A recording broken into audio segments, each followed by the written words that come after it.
you know, after the meeting, I had a couple people, and I asked, well, why didn't you get up and address the council? Well, they said, you know, the things that we wanted to speak about, the council would have thrown us out. You know, can you imagine the citizens, taxpayers, not being able to talk to their government with fear of being thrown out of the city hall? That's the kind of council you have in place up there. Talk about a dysfunctional city run by dysfunctional council people.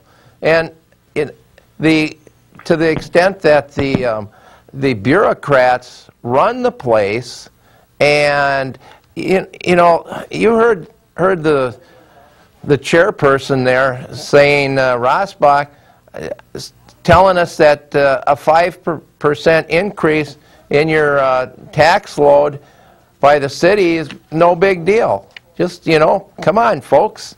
What's another 5% on your tax bill? And how many times have we been hearing lately about the cost of government pulling down the system? 12% in pay raises, 3. And, you know, this is at a time most people are just happy to have a job or have had to take concessions. And, you know, this is by the employees union that, from the information we had, put about 150,000 into the election of that current council up there, and saying more phone calls. So they bought what the 5 seats up there, and now they are extracting the rewards at the taxpayer's expense. Isn't that wonderful that you get your political job based on giving away the taxpayers' money? Folks, remember, Maplewood, when you look at the administrators, supervisors up there, on average, and compare them to the rest of the cities in the metropolitan area, where there's, what, I don't know, 20, 30 of them, that Maplewood is the highest paid on average of all those cities. What do we have to do to rein this bunch in up there? It's talk about a quid pro quo. You know, the employees fund the election of the officials, and then the officials turn around and pay off the employees through their union. Wow, what a system. What did we figure that 150,000 bought over the lifetime of these employees? About $40 million in wages. Great deal. What an investment. All right, let's take another phone call. Caller, are you with us? Question or comment?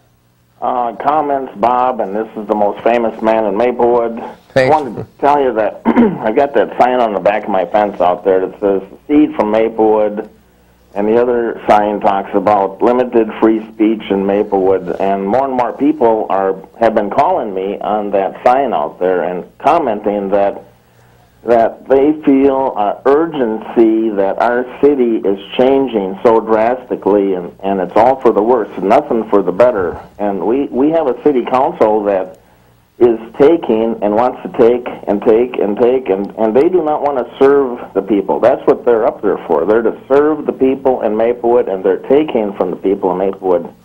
Now, this past week here, I've had a majority of women give me a call. I've never had so many women, conservative women that are worried about what's happening in our city. It's absolutely frightening what I'm hearing from them. I'm hearing a lot of really good ideas, good comments from these women, and it reminds me when I go back to the Sarah Palin, Michelle Bachmann rally, that when Sarah Palin said the women are really getting involved into the Tea Party. They are.